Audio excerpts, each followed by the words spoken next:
Avant ça, on va retrouver Alicia Mazouz. C'est votre week-end, nos droits. L'été, c'est la saison des grands espaces, des randonnées, des nuits à la belle étoile.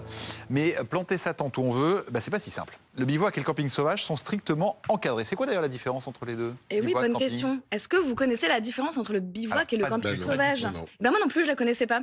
Et en tant que juriste, c'est important les termes, donc je suis allée faire la distinction entre ces deux termes. Alors le bivouac, vous partez avec votre petit sac à dos, vous allez faire une randonnée, et puis vous vous arrêtez en chemin parce que vous pouvez pas faire cette ascension en une fois, vous êtes en vélo, voilà. C'est des situations où on va juste planter une petite tente très légère, pour la nuit, pour se reposer, pour dormir. Donc ça, c'est du bivouac, c'est temporaire. Le camping, on passe avec la plus de matériel. En général, un véhicule, donc ça peut être un camping-car, ça peut être même sa voiture dans laquelle on va dormir. Derrière, voilà, là, on est sur quelque chose de plus important, on prend plus de place, c'est pas juste sa petite tente.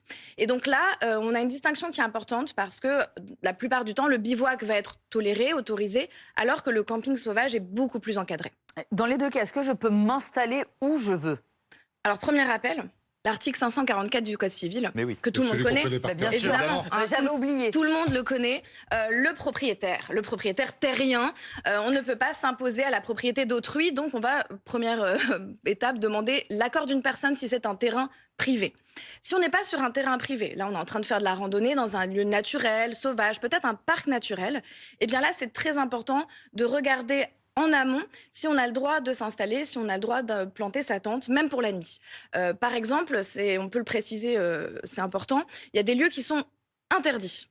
Les calanques de Marseille, Porquerolles ou Porquerolles, on ne peut pas s'installer en bivouac. Donc, le principe, c'est que vous pouvez circuler, c'est toléré. Vérifiez néanmoins que le lieu naturel n'est pas interdit. Et puis si vous êtes en camping sauvage, alors c'est beaucoup plus encadré.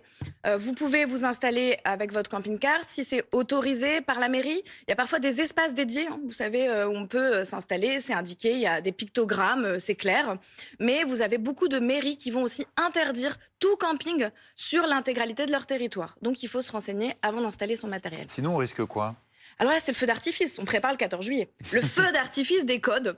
Code de l'environnement, code de l'urbanisme, code pénal. Ils sont tous là pour vous promettre une belle sanction de 150 à 500 euros selon les situations. Évidemment, si en plus de vous être installé, vous laissez des déchets, vous coupez de la végétation pour pouvoir vous installer et, encore plus grave, évidemment, vous causez un incendie, là, vous encourez des sanctions beaucoup plus importantes. Est-ce que tu as des conseils pratiques à donner encore pour terminer ? Très simple. On commence, si c'est un terrain privé, à demander l'accord du propriétaire. Vous avez des sites qui référencent les terrains privés où c'est autorisé, où les propriétaires sont d'accord, donc n'hésitez pas à les consulter.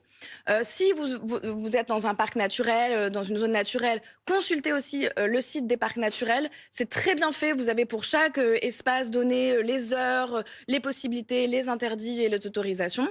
Et donc préparez votre voyage, renseignez-vous sur la mairie, auprès de la mairie, et donc vous comprendrez bien qu'on a le droit d'arpenter la nature, qu'on a le droit de se faire plaisir en été, mais la belle étoile, c'est pas au sacrifice du droit.